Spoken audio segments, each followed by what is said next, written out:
venimos mirando desde ayer, cómo el alma del ser humano fue diseñada para creer.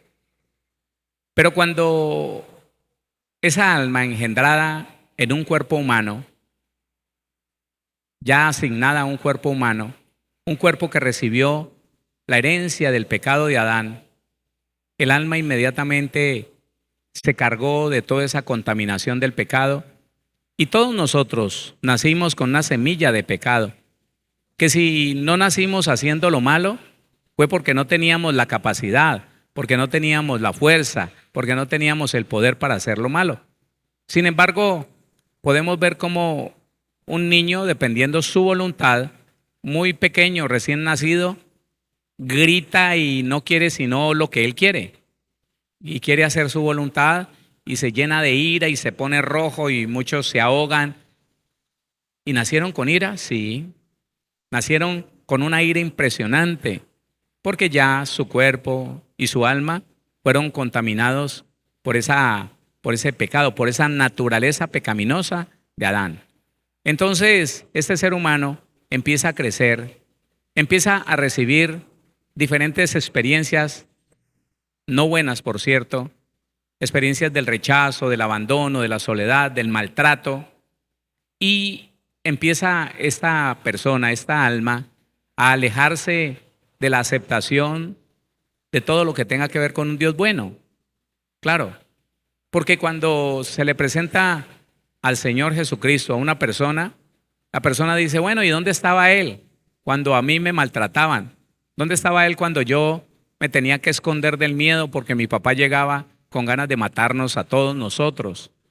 Y eso es precisamente lo que el diablo ha trabajado siempre en la humanidad.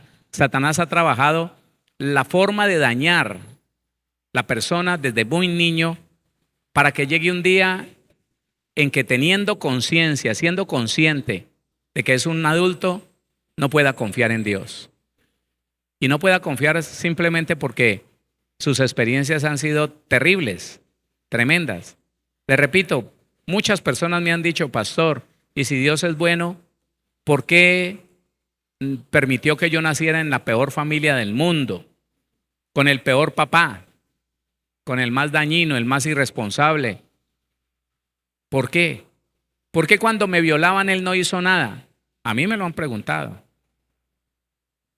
Ese es el propósito entonces, que por el derecho que da el pecado a los demonios, escúcheme, el derecho que le da el pecado a los demonios para dañar nuestros hijos, para dañar toda una línea genética, eso aleja al ser humano de la posibilidad de poder confiar en Dios. Y dice, ¿yo cómo voy a confiar en Dios si yo no lo siento, yo no lo veo? Mire en el estado en que estoy. Muchas personas llegaron al conocimiento de Dios y aunque tuvieron el deseo de mirar a ver qué podía hacer Dios por ellos, en los primeros momentos cuando Dios no respondió, no hizo nada, entonces dijeron no. Volvieron a los brujos, volvieron a los alternativos y ellos dicen no, yo estuve allá, yo estuve tanto tiempo y oraron por mí y eso no pasó nada. Y entonces no pueden confiar en Dios. Ahora, nosotros entonces ayer estudiamos por qué el ser humano recibió tanto daño desde que nació hasta no sé qué edad tenía usted cuando conoció al Señor. Y nos dimos cuenta que el pecado y la iniquidad hizo separación entre nosotros y Dios. ¿Sí lo recuerda? ¿Qué pasó? Bueno, le toca llevar el audio para que se entere lo que hablamos ayer. Entonces, estábamos separados de Dios, separados, totalmente separados, enemigos de Dios. Pero un día, por misericordia, el Señor se acordó de la humanidad y ya habiendo diseñado y habiendo preparado a nuestro Señor Jesucristo, lo envió a la tierra para que Él gratuitamente nos rescatara. Y es ahí donde el cristiano tiene que empezar a analizar la necesidad que tiene usted y que tengo yo de conocer muy bien la obra que Jesucristo hizo en la cruz del Calvario.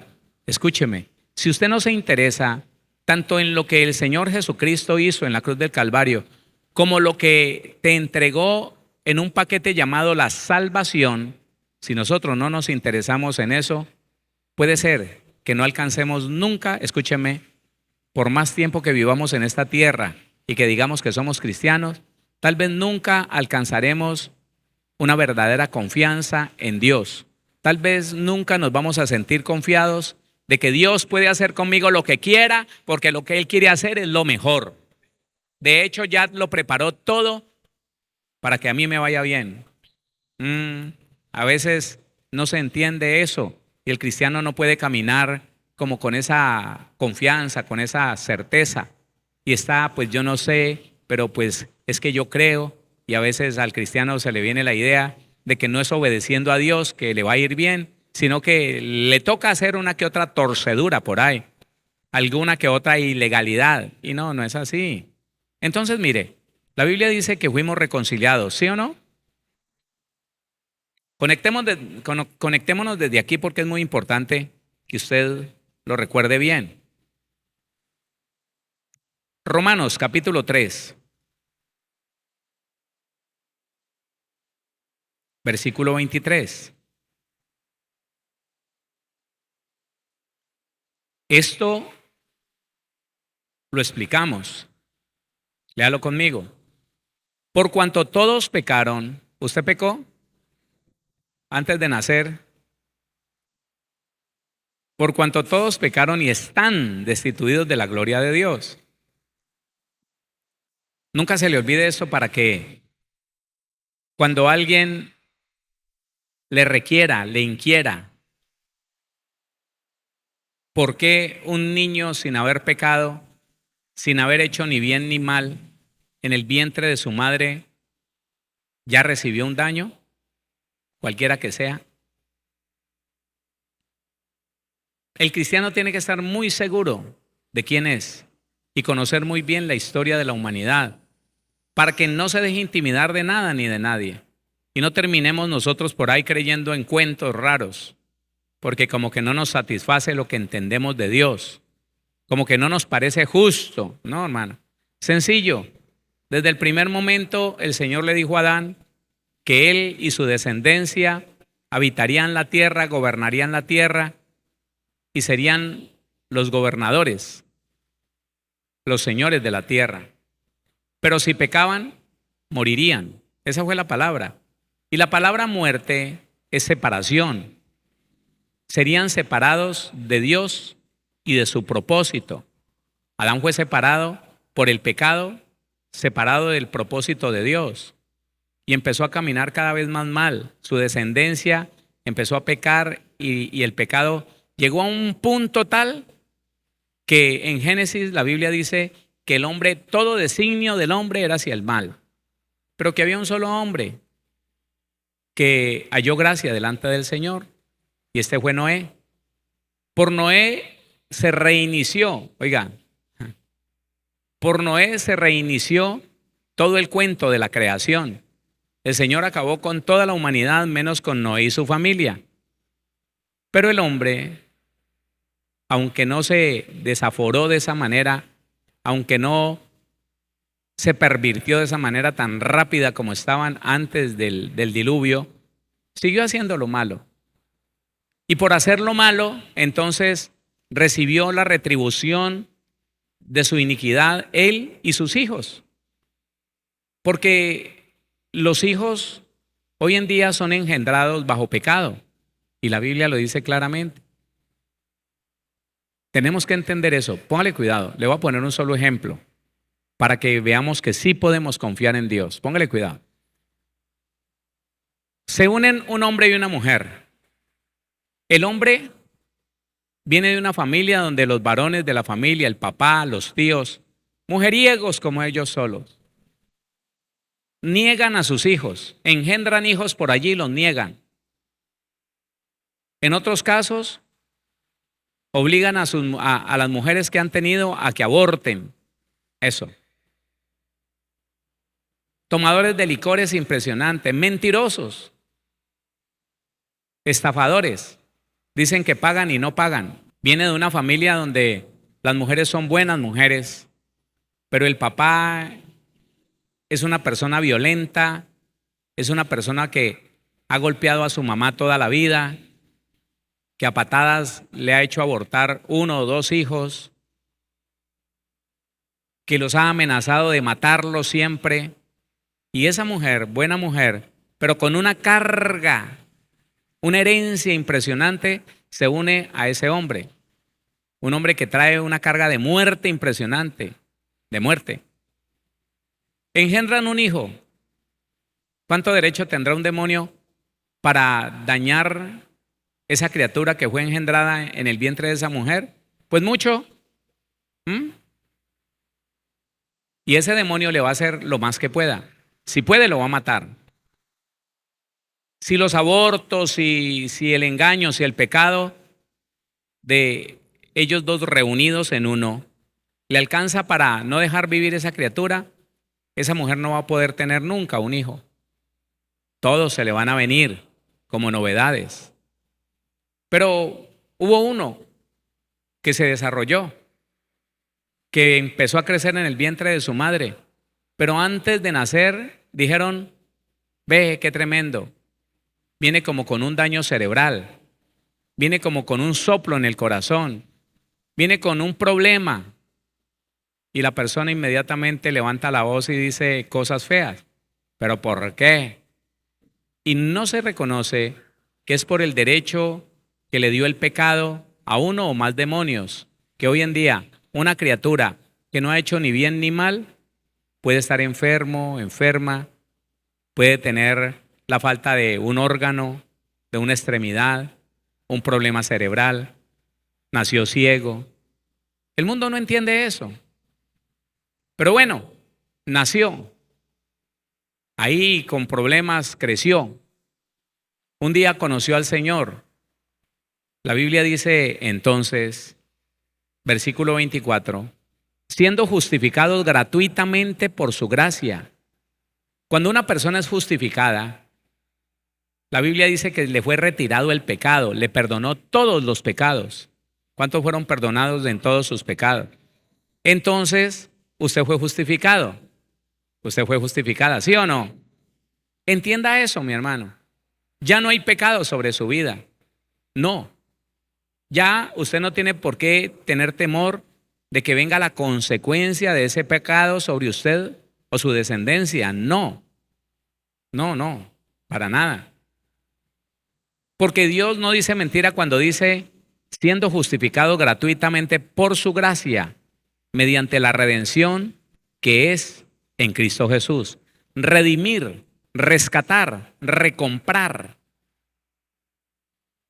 Estábamos vendidos al pecado, pero el Señor, nuestro Padre Celestial, a través de Jesucristo, nos rescató, nos recompró, como quien dejó una joya muy valiosa en una prendería. Y ya cuando estaba perdida, alguien va y paga con intereses todo lo que había adeudado y recupera esa joya y va y le dice, mire, mijo, esto es suyo. Así fue como el Señor hizo con nosotros. Y es muy importante que nosotros entendamos esto. ¿Sabe por qué? Porque vamos a confiar en Dios si entendemos las cosas que sucedieron en la cruz del Calvario. Indudablemente el cristiano va a confiar en Dios cuando entienda las cosas que sucedieron en la cruz del Calvario. Y yo quiero que usted las analice aquí. Versículo 23, y vamos a seguir leyendo los demás versículos. Por cuanto todos pecaron y están destituidos de la gloria de Dios, siendo justificados gratuitamente por su gracia, mediante la redención que es en Cristo Jesús. Cristo Jesús, a quien Dios puso como propiciación. No, hermano, mire, entienda esto, póngale cuidado. Es que esto es maravilloso. Él dijo, me tienen que pagar el agua y se tienen que conseguir una llave. Cuando me paguen el agua, se tienen que conseguir una llave para que puedan acoplarla a ese tubo y puedan tomar agua. De otra manera, no. Y entonces él mismo, el dueño del agua, Propiciación. Se consiguió él el dinero para pagar el agua que ellos adeudaban.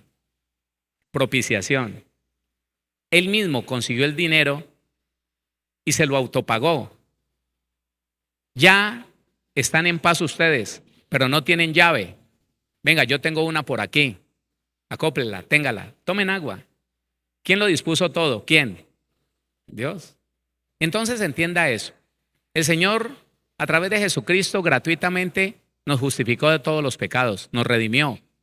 A través de Jesucristo no había nadie en el mundo que pudiera solucionar lo que Adán hizo. Solamente un hijo directo de Dios, como lo fue Adán. Solamente un hijo directo de Dios, como lo es Jesucristo.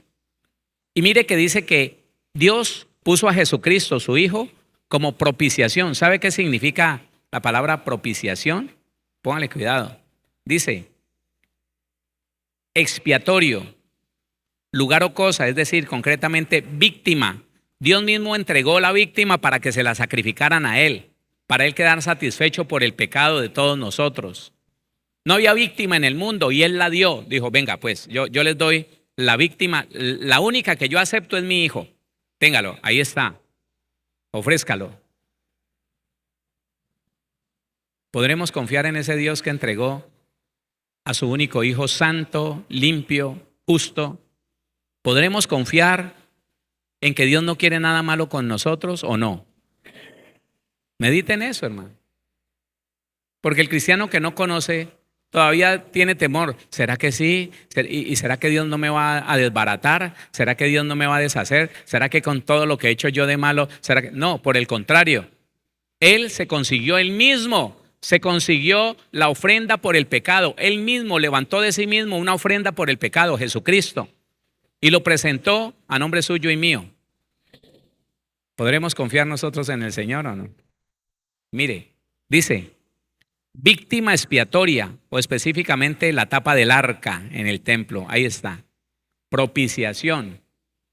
Él propició todo. Él se consiguió la plata. Él se consiguió todo. Él fue y compró el material. Él hizo algo para perdonar la humanidad. Algo que la humanidad nunca podría haber hecho, Él lo hizo. ¿Y alguien, alguna persona en el mundo podrá pensar que Dios es malo? Porque si fuera malo, se habría deleitado en achicharrar uno por uno de los seres humanos pecadores porque nos lo merecíamos. Yo no sé, pero yo sé que yo me merecía achicharrado, vean, achicharrado, consumido uno por uno. No lo merecíamos. A causa de nuestro papá bonito llamado Adán. Y no lo hizo. Escuche, hermano. Cuando yo empecé a analizar que en el cristianismo las personas pugnaban por ser víctimas, por contar cosas de sufrimientos, de luchas, de ataques del diablo. Y todos se deleitaban unos a otros diciendo, es que esto es muy duro, es que la lucha, es que la dificultad del ataque. No, es que uno como buen cristiano lo único que le toca es sufrir mucho. En el cielo es que nosotros vamos a pasar bueno, en el cielo es que vamos a tener paz, en el cielo es que vamos a estar tranquilos, en el cielo es que... Entonces, ¿para qué murió Cristo? ¿Para qué? Para librarnos solamente del fuego del infierno, no más. Aquí en la tierra hay que seguir sufriendo, aquí en la tierra hay que vivir como olvidados de Dios, como desplazados del reino de los cielos. No, hermano, no. Cuando usted y yo entendemos que el Señor propició todo, oiga, lo consiguió todo para darme el perdón, para darme la justificación y redimirme del castigo eterno al que yo estaba preparado por causa de Adán. Cuando yo entiendo eso, ¿sabe qué? Se me acaba el miedo. Se me quita el miedo. Porque entiendo que aquel que es cabeza de todo principado y de toda potestad, ¿quién es el jefe de los demonios? ¿Por ahí dijeron Satanás? No. Satanás tiene un jefe. Se llama Jesucristo. Ese jefe me rescató. Él no me va a hacer daño ni va a permitir que el diablo me haga daño. No. Entienda. Y si aquel que tiene el poder para hacerme daño no me va a hacer daño porque me ama, yo soy tranquilo. Ahora, Aquellos que dicen salvos, siempre salvos, que si ya el Señor te escogió, que si el Señor ya te seleccionó, entonces puedes hacer y deshacer. No, no. Ese está desubicado de la verdad bíblica. No, Señor. La Biblia dice que sabemos que los que hemos nacido de Dios no practicamos el pecado. ¿Está escuchando eso? Sabemos que los que hemos nacido de Dios no practicamos el pecado.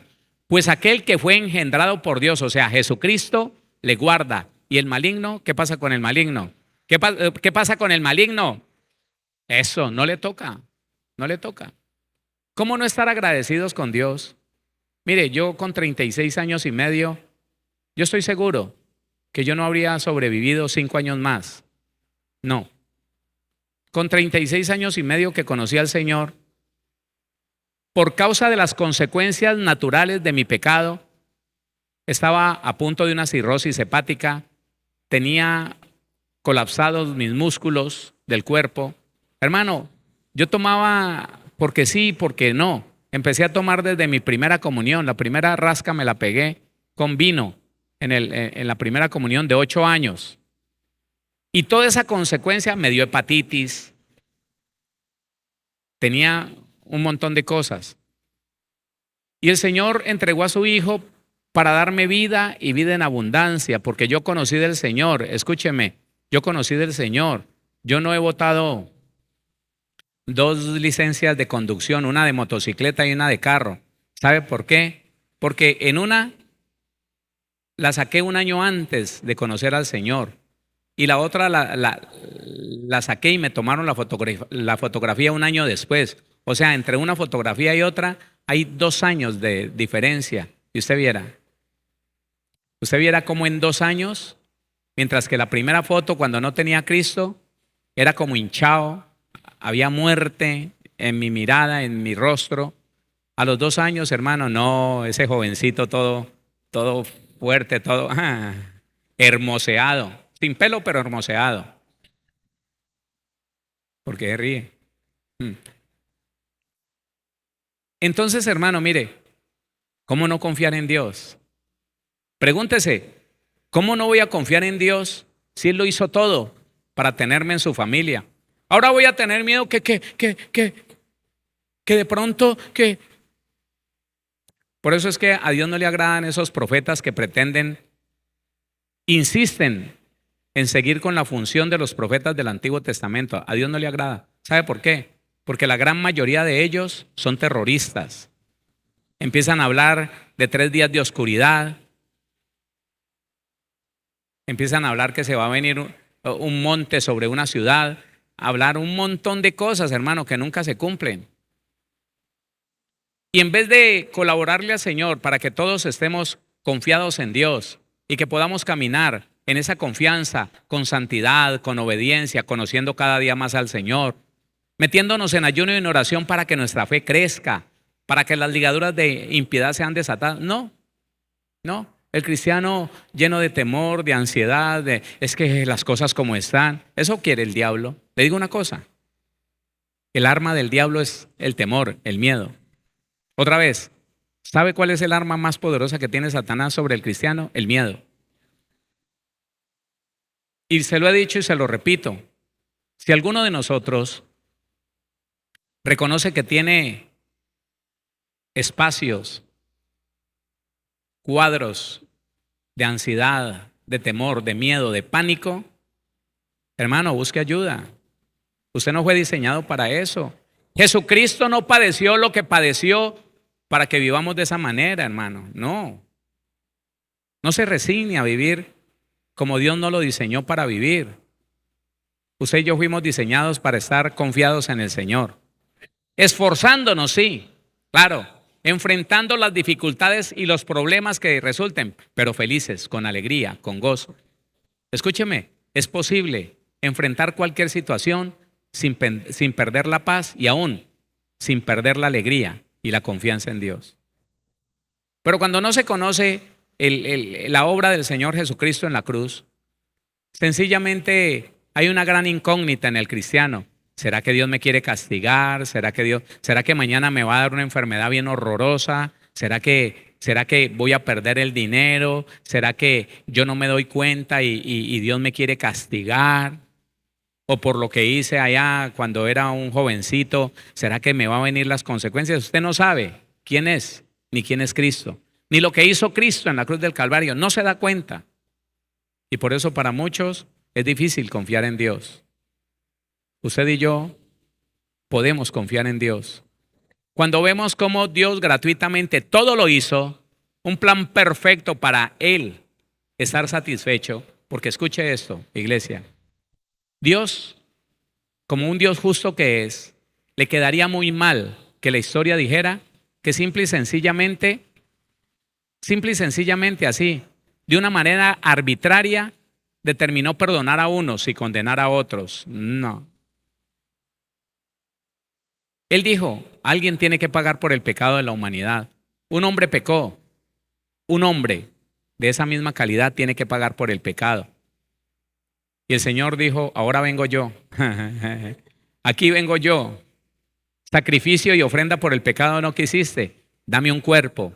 Yo voy a la tierra y pago por lo que hizo Adán. ¿Y usted no confía en Dios, hermano? ¿Y usted no confía en el Señor? Aquel que no teniendo ninguna necesidad voluntariamente dijo, yo voy. Pero vas a padecer, sí, lo entiendo, pero yo voy. Yo no quiero la humanidad extinta o caminando en el pecado que los va degradando tanto. No, yo quiero una humanidad que tengan la oportunidad voluntariamente de escoger o el bien o el mal. Eso es lo que quiero. Y por eso lo hizo, mire. Lea lo que ahí está escrito en letras muy claras. Por cuanto todos pecaron y están destituidos de la gloria de Dios, siendo justificados gratuitamente por su gracia, mediante la redención que es en Cristo Jesús, a quien Dios puso como propiciación por medio de la fe en su sangre. Tenemos que tener fe en Cristo y en su sangre. Yo tengo que creer que la sangre de Cristo fue suficiente para limpiarme de todo pecado, para justificarme de toda maldad, para librarme de toda condenación. Lea otra vez ese 25. A quien Dios puso como propiciación por medio de la fe en su sangre para manifestar su justicia a causa de haber pasado por alto en su paciencia los pecados pasados. Deténgase ahí. ¿Cómo se atreve un ser humano a hablar de injusticia? Yo le pregunto.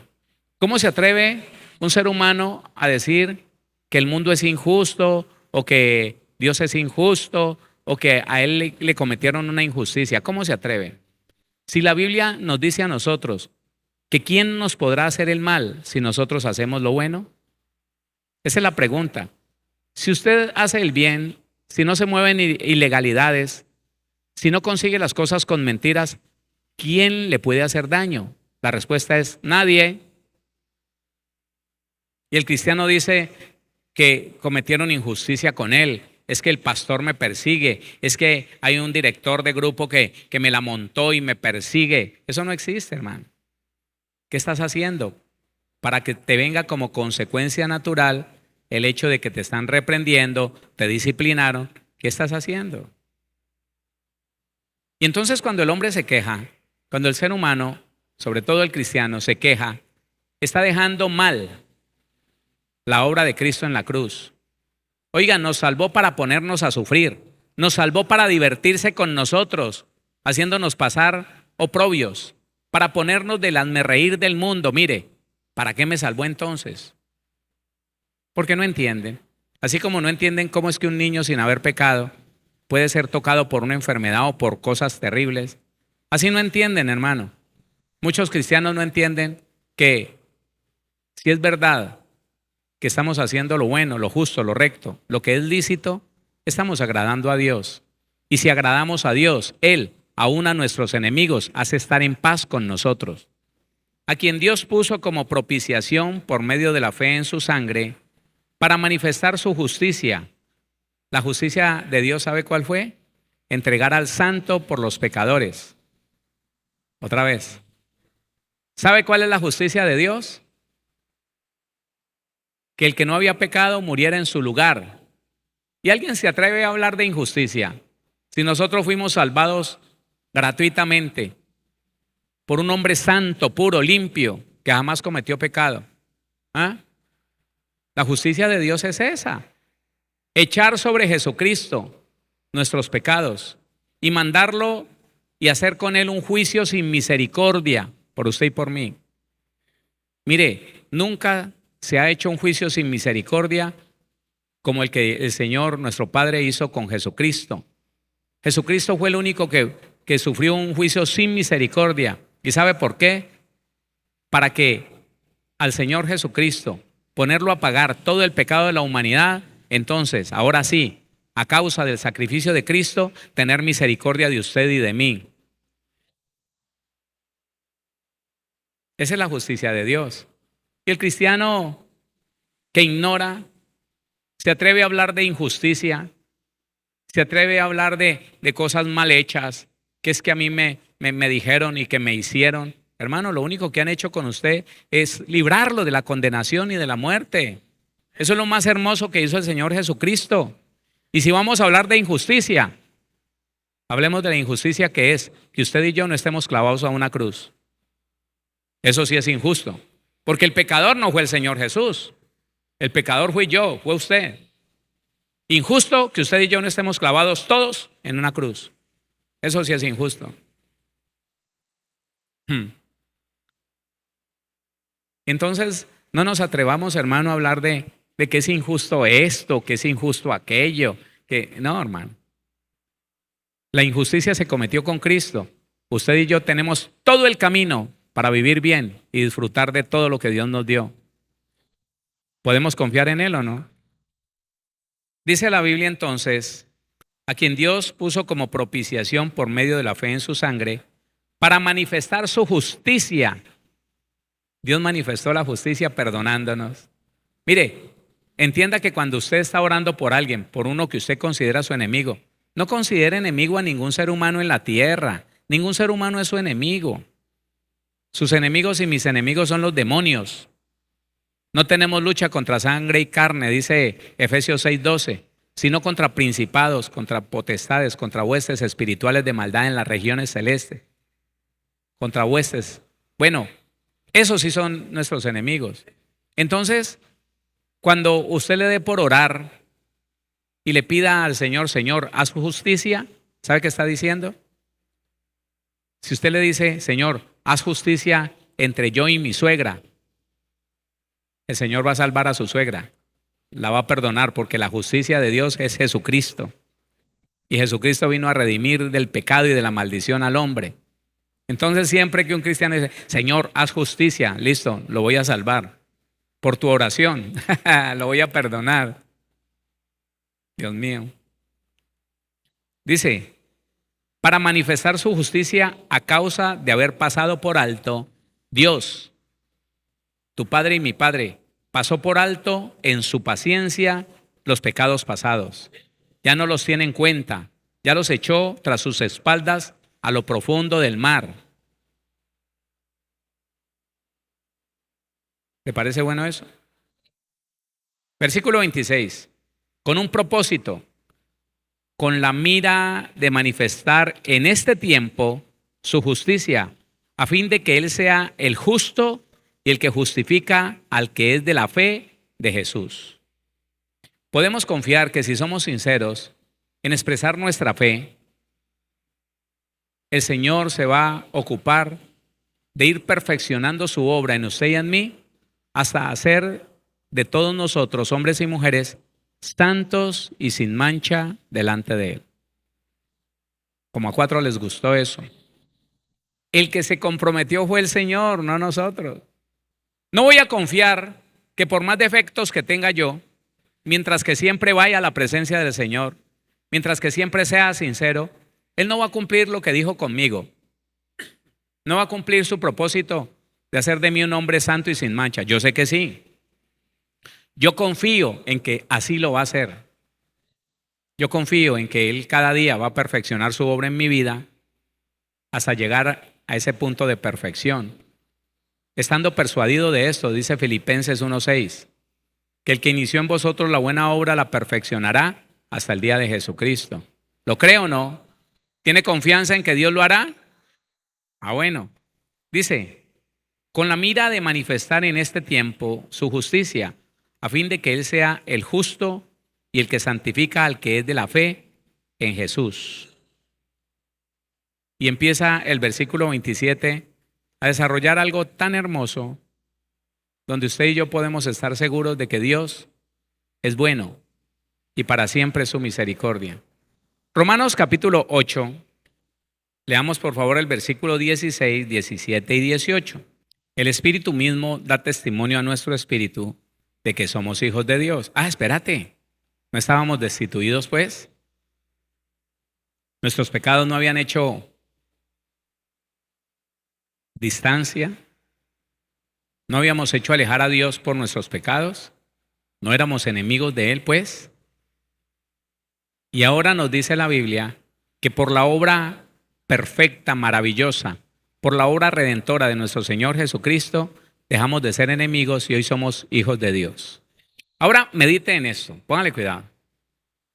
Si alguno de nosotros, conociendo esta verdad, no confía en que Dios quiere darle lo mejor o hacer de él o de ella lo mejor, tal vez es por la mala experiencia que tuvo de haber tenido un mal papá. Puede ser. Si alguien, viendo que Dios hizo un trabajo perfecto, nos quitó el pecado, nos redimió de la maldición y de la desgracia, y ahora nos llama hijos de Dios y nos da testimonio a través del Espíritu Santo de que somos hijos de Dios, hijas de Dios. ¿Cuántos hijos hay aquí? Y la persona no puede confiar en que Dios tiene lo mejor para sus hijos. Es porque tuvo una mala experiencia. Tal vez no vio un padre que quisiera lo mejor para él, le enrostró, le echó en cara lo que le dio, lo poco que le dio, o simplemente se fue y los abandonó y él nunca supo lo que era un papá. Asimismo puede tener esa perspectiva de que Dios, mi padre, de razón yo lo siento tan lejos, de razón no escucho su voz, de razón yo llamo y no me responde, y le pido y no me da. Muchos pueden estar en esa experiencia terrible, pero sencillamente porque la mala experiencia nos cierra, escúcheme, nos cierra a la posibilidad de creer que Dios es el Padre perfecto. No se lo voy a repetir. No importa cuántos errores hayamos cometido nosotros como padres, no importa cuántos errores cometieron nuestros padres con nosotros, Dios es el Padre perfecto. Y solo por la fe en Cristo Jesús podemos avanzar en ese conocimiento. Déjeme, le recomiendo algo. En Spotify, Pastor Héctor Fabio Cortés, usted puede tener unos estudios que le ayudarán al conocimiento de Dios a través de la Biblia. Tienen títulos como estos: Creciendo en el conocimiento de Dios, Conociendo más a Dios, Conociendo a Dios como mi Padre. Y hay otro título que ahora no me acuerdo. Dice, el Espíritu mismo da testimonio a nuestro espíritu de que somos hijos de Dios. ¿Usted lo cree? ¿Tiene confianza de que Dios quiere lo mejor para usted? ¿Que como un buen padre preparó todo lo mejor para usted? Yo sí lo creo. ¿Sabe? Y por el hecho de las experiencias que Dios me permitió con Él en esto de permitirme entender la Biblia, yo jamás creí que Él quisiera algo malo conmigo, nunca. Y siempre estuve confiado y le pido al Señor que me ayude a permanecer confiado, porque esto se puede ir. Nosotros podemos haber tenido un tiempo donde confiábamos mucho en el Señor, pero llegar un tiempo donde esa confianza se menguó. Que Dios nos guarde a todos nosotros, amén. Yo entendí, hermano, que el Señor preparó todo para mi bienestar, para que yo viva con salud. Pero depende si yo cuido todo lo que Él me dio gratuitamente en la cruz del Calvario. Depende de mí. Porque cualquiera de nosotros empieza a hacer lo que quiera, con su salud, con su economía, pues le va a ir mal. Y no es culpa de su papá. Es como un mal hijo que hizo lo que quiso con su dinero y después, Yo tengo un mal papá, mire, yo estoy en la calle, pero ¿quién se gastó el dinero? ¿Yo o usted? Ah, entonces no hay cuenta, no hay cuestión de un mal padre, sino un mal administrador que después le viene a reclamar a su papá.